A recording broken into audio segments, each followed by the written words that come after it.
आवाज दूर दूर तक जानी चाहिए। जय श्री राम, जय श्री राम, जय श्री राम।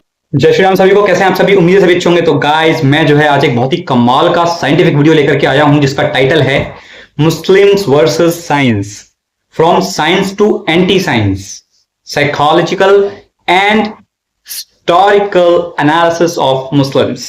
सो बुक बडी के चैनल का ये वीडियो है, तो सब्सक्राइब करना है इनके चैनल को, साथ में मुझे भी सब्सक्राइब कर लें, बेल आइकन प्रेस कर लें, social media Insta and Facebook पर फॉलो कर लें, लिंक डिस्क्रिप्शन में है। तो बिना देरी किए हम शुरू करते हैं। अभी देखें, साइंस तो मतलब बहुत ही कमाल का वीडियो होने वाला है, क्योंकि आप जानते ही हैं कि मुझे साइंस कितना पसंद है और मैं एक साइंटिफिक बंदा हूं। तो किसी भी चीज को बिलीव मैं तभी करता हूं जब उसमें साइंस हो। ठीक है, तो अभी देखते हैं कि क्या इसमें बातें होती हैं, फिर करेंगे चर्चा। Let's get started.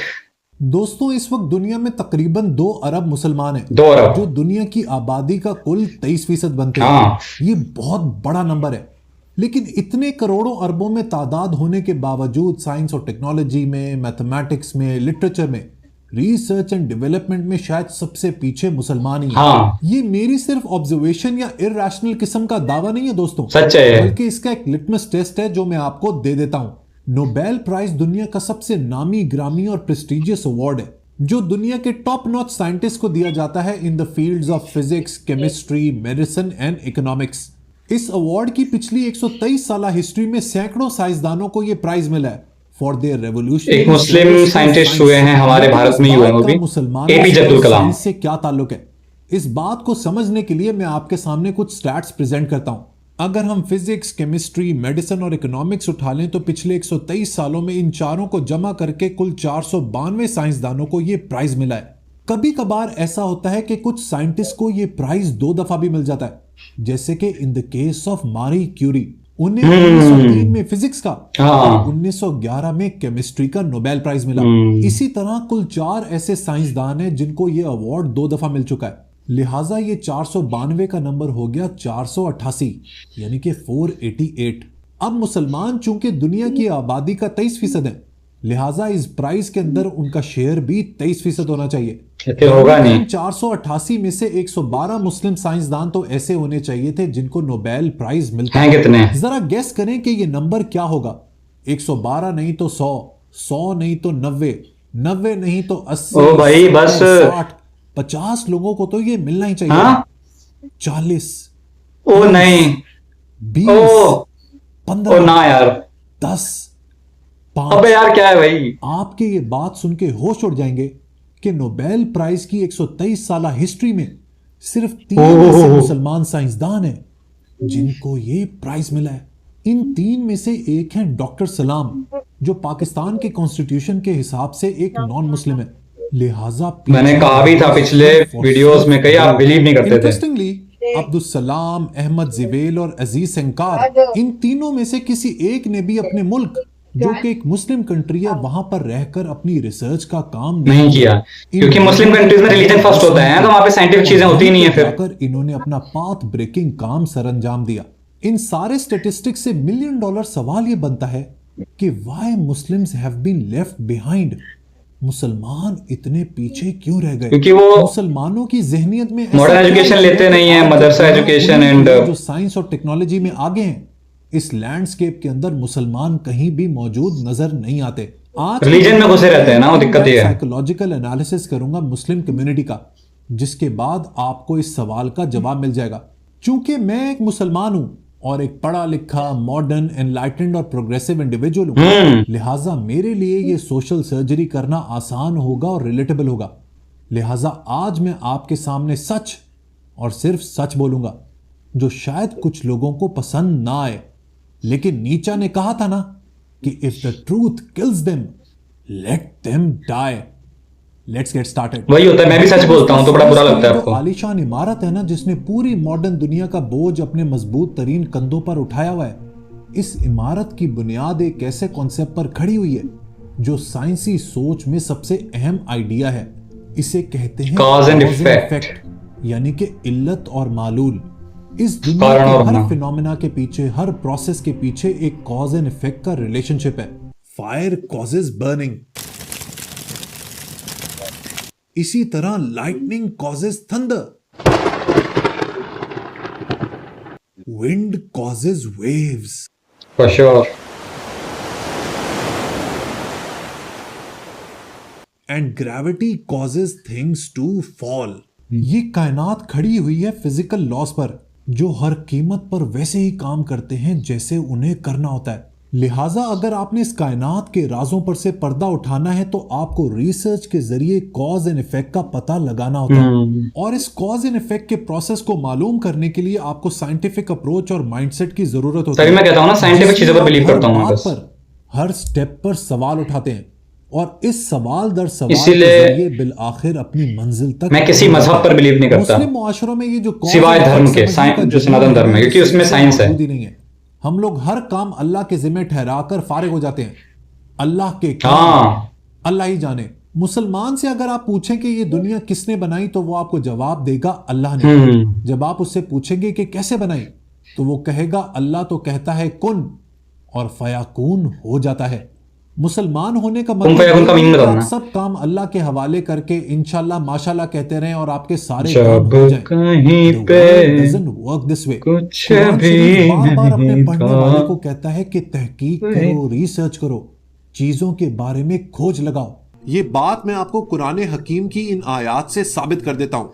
ये है जनाब सूरह राद आयत नंबर 3 का तर्जुमा। अच्छा। और वही है जिसने जमीन को फैलाया और इसमें लंगर और नहरें बनाई, लंगर? और जमीन में हर किस्म के फल दो दो तरह के बनाए, रात से दिन को छुपा लेता है।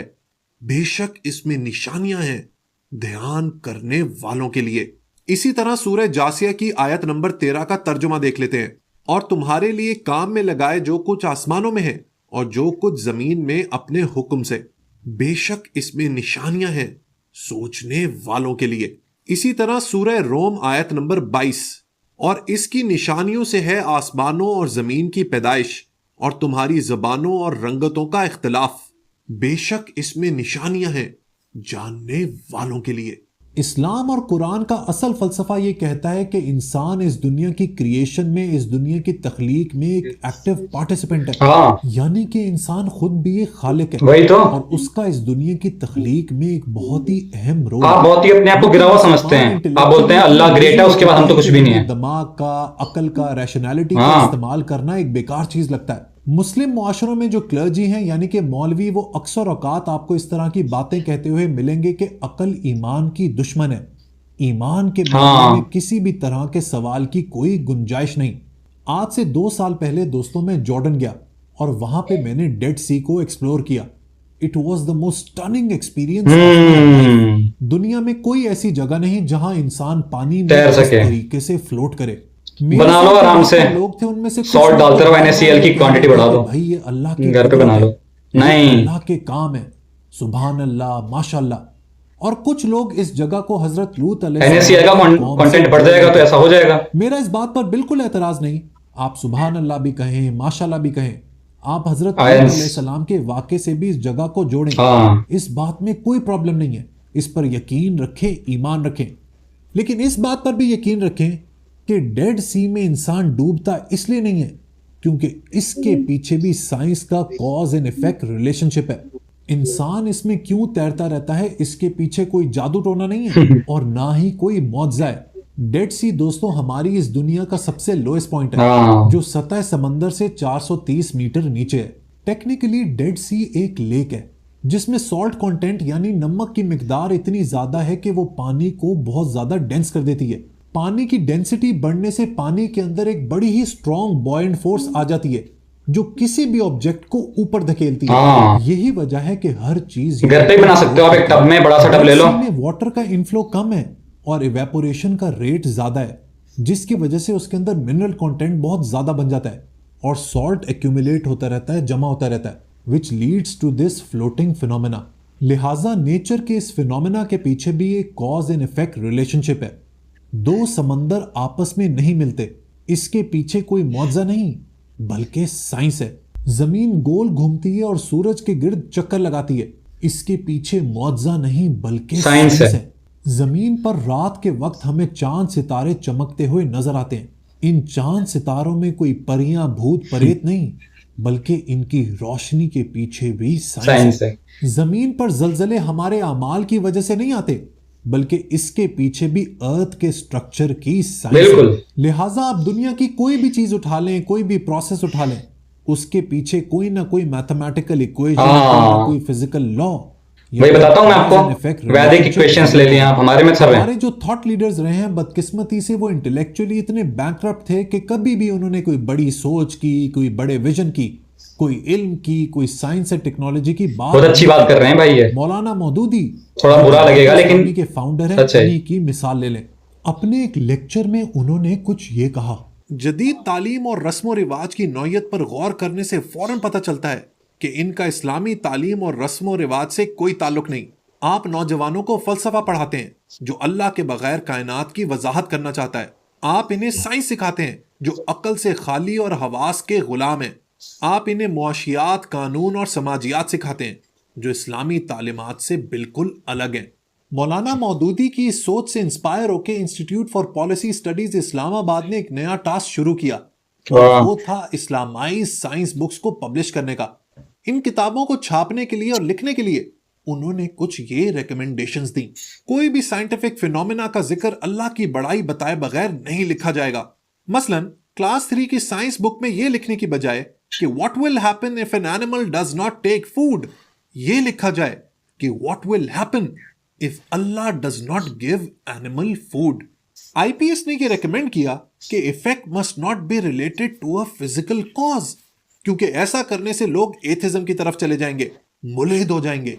उन्होंने लिखा, there is latent poison present in the heading energy causes change, because ऐसा करने से लगता है कि energy is the true cause rather than अल्लाह।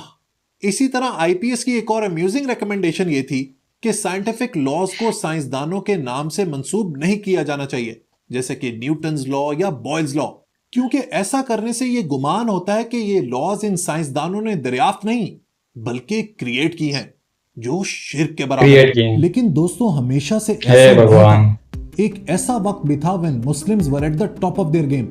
दुनिया की सारी सिविलाइजेशंस में से सबसे टॉप नंबर था इस्लामिक सिविलाइजेशन का, which is known as the golden age of Muslims.